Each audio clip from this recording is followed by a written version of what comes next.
কেমন লাগছে বলো তো আমাদের আজকে ঠাকুরকে? আকন্দ ফুলে ভর্তি হয়ে আছে বাবা ভোলেনাথ।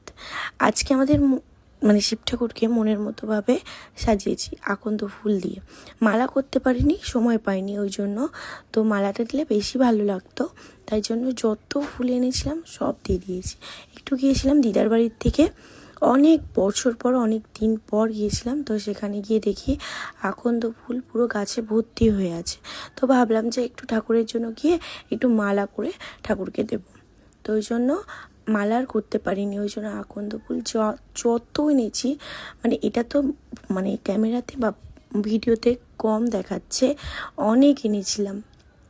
মালা ভালোভাবে 4-5টা হয়ে যেত, কিন্তু ওই বললাম সময় পাইনি, ওই জন্য মানে ফুলগুলো মানে যা ফুল এনেছিলাম সব দিয়ে দিয়েছিলাম। তো দেখো তো কেমন লাগছে। সব ঠাকুরকেই দিয়েছিলাম, কিন্তু শিব ঠাকুরকে আমি বেশি করে দিয়েছিলাম, বেশি ভালো লাগবে বলে। আজকের ভিডিওটা এইটুকুনি। নেক্সট ভিডিও তোমাদের সাথে খুব তাড়াতাড়ি শেয়ার করবো। টাটা।